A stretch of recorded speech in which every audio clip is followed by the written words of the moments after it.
स्वागत है आपका अपना प्यारा सा यूट्यूब चैनल तनवीर सर पर। आप सभी को मेरा प्यार भरा नमस्कार। मेरे प्रिय साथियों, आज 400 प्लस वाला जो साइंस का ऑब्जेक्टिव चल रहा है, उसका सेट 3 है। साइंस का ऑब्जेक्टिव 400 प्लस वाला, जिसमें 400 से ज़्यादा ऑब्जेक्टिव होंगे, जिसमें फिजिक्स और केमिस्ट्री और बायोलॉजी तीनों मिक्स है। तीनों से मिक्स ऑब्जेक्टिव है इसमें। और इसमें पहला, दूसरा या तीसरा जो भी सेट है, इसमें 20 ऑब्जेक्टिव हम लोग पढ़ते हैं। चलिए हम देखते हैं हमारा पहला नंबर क्वेश्चन इसका क्या कहता है।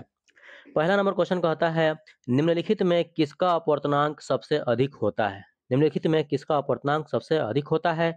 ऑप्शन ए है फ्लिंट कांच, बी है क्राउन कांच, सी है नीलम, डी है हीरा। तो याद रखिएगा, हमेशा याद रखिएगा कि हीरा का अपवर्तनांक सबसे ज्यादा होता है। हीरा का अपवर्तनांक सबसे ज्यादा होता है, इसलिए आंसर क्या हो जाएगा इसका? डी हो जाएगा, ऑप्शन हीरा हो जाएगा। हीरा का अपवर्तनांक सबसे अधिक होता है। चलिए नेक्स्ट क्वेश्चन देखते हैं। क्वेश्चन नंबर 2 नंबर क्वेश्चन कहता है, निम्नलिखित में किसका अपवर्तनांक सबसे कम होता है? तो ऑप्शन ए है पानी, बी है तारपीन, सी है केरोसिन, डी है बेंजीन। याद रखिए, ये तो इसमें दे दिया है कि इसमें से किसका कम है, लेकिन ज्यादा हमें हमेशा याद रखिएगा हीरा का होता है। और इसी वजह से हीरा सबसे कठोर पदार्थ भी होता है। इसमें जो है कम पूछ रहा है, इसलिए इसमें पानी का जो है अपवर्तनांक सबसे कम होता है। इसमें जो चारों जो ऑप्शन दिया है, पानी, तारपीन, केरोसिन, बेंजीन, इसमें से पानी का अपवर्तनांक सबसे कम होता है, इसलिए ऑप्शन ए इसका आंसर हो जाएगा। चलिए हम नेक्स्ट क्वेश्चन की तरफ बढ़ते हैं। क्वेश्चन नंबर 3 नंबर क्वेश्चन कहता है, लोहे के गोले को फ्लिंट कांच के प्लेट पर रखकर कार्बन डाइसल्फाइड में डुबोने पर लोहा का गोला, यानी डुबा देने पर लोहे का गोला कैसा दिखता है, कैसा प्रतीत होता है, क्या हो जाता है? ऑप्शन ए कहता है चमकता प्रतीत होता है, बी कहता है अदृश्य हो जाता है, सी कहता है तैरता हुआ प्रतीत होता है, डी कहता है बहुत बड़ा प्रतीत होता है। तो ऑप्शन सी इसका राइट आंसर होगा। ऑप्शन नंबर सी सही आंसर हो जाएगा, तैरता हुआ प्रतीत होता है। चलिए नेक्स्ट क्वेश्चन की तरफ बढ़ते हैं। क्वेश्चन नंबर 4 नंबर क्वेश्चन कहता है, प्रिज्म की अपवर्तक सतह से होकर प्रवेश करती हुई जब प्रकाश की किरण बाहर निकलती है, तब वह किसके तरफ मुड़ती है? मान लीजिए यह एक प्रिज्म हो गया, हमने बना दिया एक, यह एक प्रिज्म हो गया। प्रिज्म का नाम आप दे दीजिए ए बी सी। यह एक प्रिज्म हो गया, है ना? और इसका यह आधार हो गया, इसका यह क्या हो गया? यह वाला आधार हो गया। अब यही कह रहा है कि और इसका अपवर्तक सतह इधर है, तो अपवर्तक सतह से होकर एगो ये प्रकाश का कह रहा है जब गुजार दिया गया, यानी इसका अपवर्तक सतह से होकर प्रवेश करती है, प्रकाश इसमें प्रवेश किया, तो ऐसे जा कर के यह इधर नहीं मुड़ करके यह इधर मुड़ता है अपवर्तक के बाद, यानी यह है आधार, तो आधार के तरफ मुड़ रहा है। तो ऑप्शन में देखिए आधार की तरफ मुड़ती हुई कहीं दिख दिख रहा है कि नहीं? ऑप्शन ए कहता है किरण प्रिज्म के शीर्ष की ओर मुड़ जाती है, शीर्ष का मतलब ये हो गया, मतलब ऊपरी हिस्सा। बी कहता है किरण प्रिज्म के आधार की ओर मुड़ जाती है। लीजिए भाई, आधार बीसी ही हो गया, जिसकी तरफ यह मुड़ता हुआ प्रतीत मुड़ रहा है, दिख रहा है। तो ऑप्शन बी इसका क्या हो जाएगा? सही आंसर हो जाएगा, ऑप्शन बी। प्रिज्म जो है, सॉरी, किरण जो है प्रिज्म के आधार की ओर मुड़ जाती है।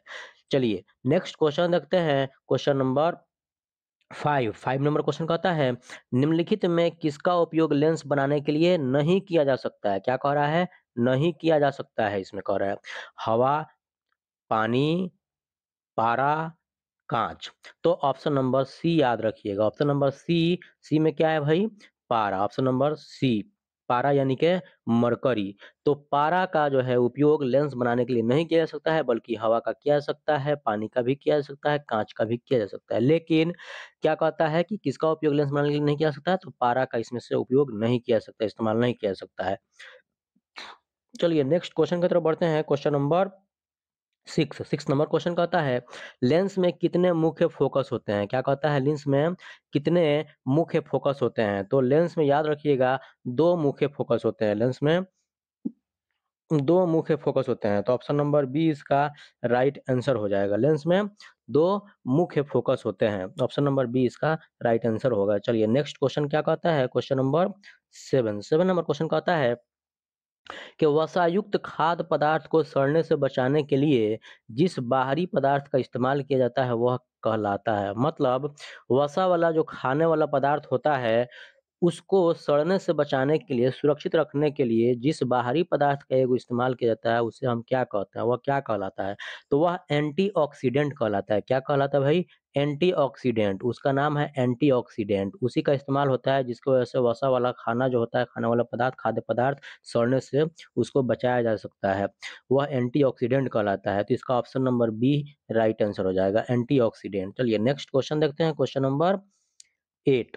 8 नंबर क्वेश्चन कहता है द्रवीभूत पेट्रोलियम गैस का जलना। द्रवीभूत पेट्रोलियम गैस यानी कि आपको हमने पहले भी बताया है एलपीजी, लिक्विफाइड पेट्रोलियम गैस।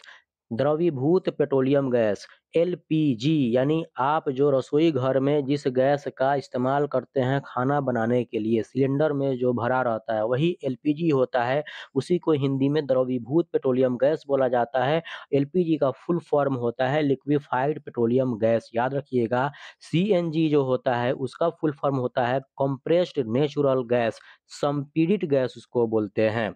चलिए यहाँ एलपीजी की बात हो रही है, तो यानी द्रवीभूत पेट्रोलियम गैस का जलना निम्नलिखित में किस प्रकार की अभिक्रिया है?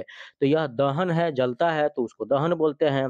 तो अपघटन, अवकरण, संश्लेषण नहीं होगा। इसका सही आंसर हो जाएगा option number C. Option number C इसका सही आंसर होगा दहन। दहन का मतलब होता है जलना, तो यह जलने वाला अभिक्रिया है, इसलिए ऑप्शन नंबर सी होगा दहन। चलिए नेक्स्ट क्वेश्चन कहता है क्या? क्वेश्चन नंबर 9 नंबर क्वेश्चन कहता है निम्नलिखित धातुओं में कौन कॉपर सल्फेट के विलयन में कॉपर को विस्थापित नहीं कर सकती है? क्या कह रहा है? निम्नलिखित धातुओं में चारों धातु दिया है, नहीं, तो इस चारों धातु में कहता है कि कौन जो है कॉपर सल्फेट के विलयन में यानी कॉपर सल्फेट के घोल में कॉपर को विस्थापित नहीं करेगा। विस्थापित का मतलब ये होता है विस्थापन कर देना, एक में से दूसरे में क्या कर देना? सेट कर देना, अलग करके दूसरे में सेट कर देना विस्थापन कहलाता है। एक जगह से दूसरी जगह उसको सेट कर देना वह विस्थापन कहलाता है। तो विस्थापित नहीं कर सकती है तो वह कौन है? तो वह एयू होता है। तो एयू यहाँ ऑप्शन नंबर डी है। एयू क्या है भाई? तो एयू ऑप्शन नंबर डी इसका सही आंसर हो जाएगा। और एयू क्या है? तो सोना। सोना का संकेत क्या होता है? एयू। ये सी है तो सी क्या है? कैल्शियम का संकेत हो गया। एफ क्या है? आयरन। आयरन का संकेत हो गया एफ। एल क्या है भाई? एल्युमिनियम का संकेत हो गया। तो ये जो है इसमें पूछ रहा है कि विस्थापित नहीं कर सकती है तो वह एयू है सोना, बाकी को कर सकती है।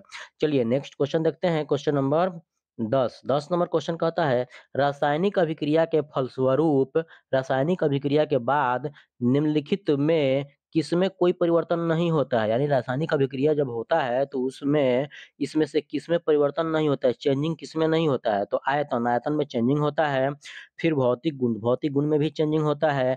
द्रव्यमान, द्रव्यमान में कोई परिवर्तन नहीं होता है। द्रव्यमान जो होता है उसमें कोई चेंजिंग नहीं होता है। ऑप्शन नंबर सी इसका सही आंसर होगा। रासायनिक गुण में भी चेंजिंग होता है। तो रासायनिक अभिक्रिया के फलस्वरूप द्रव्यमान में कोई परिवर्तन नहीं होता है। ऑप्शन नंबर सी द्रव्यमान इसका सही आंसर होगा। चलिए नेक्स्ट क्वेश्चन देखते हैं, क्वेश्चन नंबर 11। 11 नंबर क्वेश्चन क्या कहता है कि निम्नलिखित में किसका पीएच न्यून होता है यानी होगा? निम्नलिखित में किसका पीएच या पीएच जो वैल्यू होता है वह निम्न में से किसका न्यून होता है, कम होता है? तो दूध का, लार का, खून का, अमाशय रस का। तो इसमें से अमाशय रस जो होता है उसका पीएच मान सबसे कम होगा, न्यून होगा। तो ऑप्शन नंबर डी इसका सही आंसर हो जाएगा। चलिए नेक्स्ट क्वेश्चन देखते हैं, क्वेश्चन नंबर 12। 12 नंबर क्वेश्चन कहता है निम्नलिखित में किसका पीएच सबसे अधिक क्षारीय श्रेणी में होगा? देख लीजिए यहाँ पे ध्यान दीजिए, पीएच मान तो कर है लेकिन सबसे अधिक क्षारीय श्रेणी वाला कह रहा है, जिसका क्षारीय जो है सबसे अधिक इसमें से किसका होगा? पीएच मान जो है क्षारीय श्रेणी वाला किसका होगा? तो वह पित्त का होगा। तो ऑप्शन नंबर ए है दूध, ऑप्शन नंबर बी है आंसू, सी है पसीना, ऑप्शन नंबर डी है पित्त। तो ऑप्शन नंबर डी यानी कि पित्त जो होता है इसका जो है पीएच मान सबसे अधिक क्षारीय श्रेणी में आएगा, इसलिए ऑप्शन नंबर डी इसका राइट आंसर हो जाएगा। चलिए नेक्स्ट क्वेश्चन देखते हैं, क्वेश्चन नंबर 13। 13 नंबर क्वेश्चन कहता है कि छोटी आंत में भोजन का पाचन पूर्ण होने के बाद वह क्या कहलाता है? यानी छोटी आंत में जब भोजन का पाचन का जो है पाचन पूरी तरह से हो जाता है, तो उसके बाद वह क्या कहलाता है? ऑप्शन ए है काइम, बी कहता है सक्कस एंटेरिकस, उसके बाद सी कहता है मल, डी कहता है चाइल। तो इसका सही आंसर होगा option number C. Option number C इसका सही आंसर होगा मल। छोटी आंत में भोजन का पाचन पूर्ण होने के बाद वह मल कहलाता है। चलिए नेक्स्ट क्वेश्चन देखते हैं, क्वेश्चन नंबर 14। 14 नंबर क्वेश्चन कहता है निम्नांकित किस रचना की मदद से अमीबा अपना भोजन ग्रहण करता है? पता है निम्नलिखित में से किस रचना की सहायता से अमीबा अपना भोजन ग्रहण करता है? ऑप्शन ए है कुटपाद, बी है न्यूक्लियस, सी है भोजन रसधानी, डी है कोशिका मुख। तो इसका सही आंसर होगा option number A. Option number A इसका सही आंसर हो जाएगा कुटपाद। कुटपाद की मदद से अमीबा अपना भोजन ग्रहण करता है। चलिए नेक्स्ट क्वेश्चन देखते हैं, क्वेश्चन नंबर 15। 15 नंबर क्वेश्चन क्या कहता है भाई? कहता है निम्नांकित में कौन अमीबा में पोषण की प्रक्रियाओं में एक नहीं है? मतलब निम्नलिखित में जो चारों ऑप्शन जो दिया है इसमें अमीबा में पोषण की प्रक्रियाओं में से इसमें कौन नहीं है? 3 ठो है लेकिन एक ऐसा है जो वह अमीबा में पोषण की प्रक्रिया में वह नहीं आता है, वही पूछ रहा है कौन नहीं है? ए कहता है अंतर्ग्रहण, बी कहता है पाचन, सी कहता है बहिष्करण, डी कहता है अपघटन। तो ऑप्शन नंबर डी इसका सही आंसर हो जाएगा। Option number D right answer हो जाएगा। अपघटन अमीबा में पोषण की प्रक्रियाओं में एक नहीं है क्योंकि अंतर्ग्रहण होता है, पाचन होता है, बहिष्करण भी होता है लेकिन अपघटन नहीं है इसमें शामिल। चलिए क्योंकि यहाँ ध्यान दीजिए नहीं पूछ रहा है यहाँ पे। फिर कहता है नेक्स्ट क्वेश्चन देखते हैं, क्वेश्चन नंबर 16। 16 नंबर क्वेश्चन कहता है अमीबा में भोजन का पाचन किस अंगक में होता है? अमीबा में भोजन का पाचन किस अंगक में होता है? ऑप्शन ए कहता है कुटपाद में, बी कहता है भोजन रसधानी में, सी कहता है केंद्रक में, डी कहता है साइटोप्लाज्मा या कोशिका द्रव्य में। तो इसका सही आंसर होगा option number B. Option number B इसका राइट आंसर हो जाएगा। भोजन रसधानी में, अमीबा में भोजन का पाचन भोजन रसधानी में होता है। चलिए नेक्स्ट क्वेश्चन देखते हैं, क्वेश्चन नंबर 17। 17 नंबर क्वेश्चन कहता है पैरामीशियम में भोजन का अंतर्ग्रहण शरीर के किस रचना से होता है? क्या कह रहा है?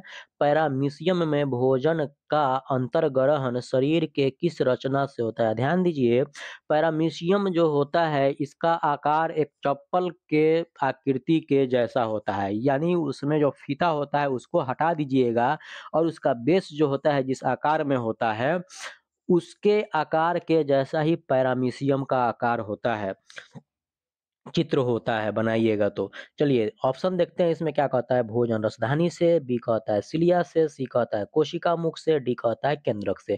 इसका सही आंसर होगा option number C. Option number C इसका राइट आंसर हो जाएगा कोशिका मुख से। पैरामीशियम में भोजन का अंतर्ग्रहण शरीर के कोशिका मुख से होता है। चलिए नेक्स्ट क्वेश्चन देखते हैं, क्वेश्चन नंबर 18। 18 नंबर क्वेश्चन कहता है मनुष्य के आहार की लंबाई कितनी होती है? क्या कह रहा है भाई? मनुष्य के आहार की लंबाई कितनी होती है? तो ऑप्शन ए कहता है 8 से 10 मीटर, बी कहता है 8 से 10 सेंटीमीटर, सी कहता है 2 से 4 मीटर, डी कहता है 1 से 2 मीटर। ध्यान दीजिए इसका सही आंसर होगा option number A. Option number A is the right answer. 8 से 10 मीटर। एक बात का ध्यान देंगे यहाँ पर ख़्याल रखिएगा कि कोई भी क्वेश्चन पूछे तो सबसे पहले आप चारों ऑप्शन ज़रूर पढ़िए क्योंकि कन्फ्यूज़न हो जाता है। सही जानते हुए भी आप गलत पे टिक आउट करके आ जाते हैं। वो क्यों होता है? जैसे यहाँ पर ही देख लीजिए आप कि ऑप्शन नंबर ए में 8 से 10 मीटर दिया है, यह मीटर में दिया हुआ है और ऑप्शन नंबर बी में दिया हुआ है 8 से 10 सेंटीमीटर। अगर बी वाला ऑप्शन ए में रहता 8 से 10 सेंटीमीटर तो फटाक से बाकी आप बिना पढ़े ही 8 से 10 सेंटीमीटर वाला पे टिक आउट करके आ जाएँगे तो वह गलत हो जाएगा क्योंकि आपके तो ध्यान में है मीटर और सेंटीमीटर ध्यान नहीं जाएगा, सिर्फ़ 8 से 10 पर चला जाएगा। क्योंकि बी वाला है 8 से 10 सेंटीमीटर, सेंटीमीटर में नहीं होता है, वह मीटर में होता है। तो 8 से 10 मीटर मनुष्य आहार की लंबाई 8 से 10 मीटर होती है। मीटर में होता है, याद रखिएगा। चलिए नेक्स्ट क्वेश्चन को जो है आगे बढ़ने से पहले नेक्स्ट क्वेश्चन देखने से पहले मैं आपको याद दिला दूँ आप थोड़ा-सा यहाँ कष्ट उठाइए कि आप मेरे चैनल पे जो भी मेरे भाई, मेरे प्रिय साथी जो भी नए हैं, अभी तक हमारे चैनल को सब्सक्राइब नहीं किए हैं या सब्सक्राइब करना भूल गए हैं, तो प्लीज़ इसको सब्सक्राइब कीजिए। आप सब्सक्राइब करते हैं तो मैं मोटिवेट होता हूँ, मुझे मोटिवेशन मिलता है इससे और मुझे हिम्मत मिलती है और बहुत अच्छा लगता है, खुशी होती है आपके सब्सक्राइब करने से। याद रखिए आप मेरे सब्सक्रिप्शन सिर्फ नहीं है, सब्सक्राइबर नहीं है, आप मेरे एक फैमिली मेंबर हैं, यूट्यूब पर जो हमारा फैमिली है, वो आप एक यूट्यूबर फैमिली बन जाते हैं। इसलिए आप मुझे सपोर्ट कीजिए, भई आप लोग सपोर्ट नहीं कीजिएगा तो कौन करेगा? इसलिए पूरा जो है दिल खोल के सपोर्ट कीजिए, मैं जितना हो सकेगा उतना अच्छा से अच्छा क्वेश्चन आपके लिए लाता रहूँगा, कोशिश करता रहूँगा और ऐसे ही क्वेश्चन लाऊँगा। आप आखिरी में एक बार लाइक ज़रूर कर दीजिएगा, कमेंट भी ज़रूर कर दीजिएगा। चलिए हम नेक्स्ट क्वेश्चन की तरफ बढ़ते हैं, क्वेश्चन नंबर 19। 19 नंबर क्वेश्चन कहता है, मनुष्य को भोजन के विभिन्न स्वादों का ज्ञान निम्नांकित में से किस रचना की मदद से होता है? मनुष्य को भोजन के विभिन्न स्वादों का यानी हम जो भोजन करते हैं, उसका टेस्ट हमको पता चल जाता है, स्वाद हमको पता चल जाता है, आखिर यह किस रचना की मदद से होता है? ऑप्शन ए कहता है दाँत से, बी कहता है लार ग्रंथि से, सी कहता है स्वाद कली से, डी कहता है दाँत की मज्जा गुहा से। तो इसका राइट आंसर होगा देखिए बहुत सारा ऐसा क्वेश्चन होता है जिसका आंसर उसके ऑप्शन को देखकर ही समझ में आ जाता है। दाँत से तो नहीं होगा, लार ग्रंथि से नहीं होगा, लार ग्रंथि का काम दूसरा होता है। इससे ये जो है खाना जो है पचाने में भी मदद करता है। दाँत से काटने का काम होता है, दाँत की मज्जा गुहा से भी नहीं होगा। इसका स्वाद वाला है तो ऑप्शन नंबर सी दिया हुआ है, स्वाद कलियों से। ऑप्शन नंबर सी इसका राइट आंसर हो जाएगा। स्वाद कलियों से मनुष्य को भोजन के विभिन्न स्वादों का ज्ञान जो है स्वाद कलियों की रचना वाला जो होता है उससे मदद होता है। चलिए हम नेक्स्ट क्वेश्चन की तरफ बढ़ते हैं, क्वेश्चन नंबर 20। 20 नंबर क्वेश्चन कहता है, दांतों की अच्छी प्रकार से सफाई नहीं करने पर क्या कहता है? दांतों की अच्छी प्रकार से सफाई नहीं करने पर दांतों पर बनने वाला एक अस्थायी परत क्या कहलाता है? मतलब दांतों को अच्छी तरह से जब सफाई नहीं की जाती है तो दांत पर एक जो है तरह का अस्थायी परत बन जाता है। वह परत क्या कहलाता है? ऑप्शन ए कहता है दंत अस्थिक्षय, बी कहता है मज्जा गुहा, सी कहता है डेंटाइन, डी कहता है दंत प्लाक। तो इसका सही आंसर होगा option number D. Option number D इसका राइट आंसर हो जाएगा, दंत प्लाक। दाँतों की अच्छी प्रकार से सफाई नहीं करने पर दाँतों पर बनने वाला एक अस्थायी परत जो होता है वह दंत प्लाक कहलाता है। चलिए उम्मीद करता हूँ कि वीडियो में जितने भी क्वेश्चन हमने बताया है आपको वो सारे के सारे क्वेश्चन बहुत अच्छा लगा होगा आपको। वीडियो को आखिरी तक और जो है लाइक करने के लिए, सब्सक्राइब करने के लिए और आखिरी तक देखने के लिए आपका बहुत-बहुत धन्यवाद।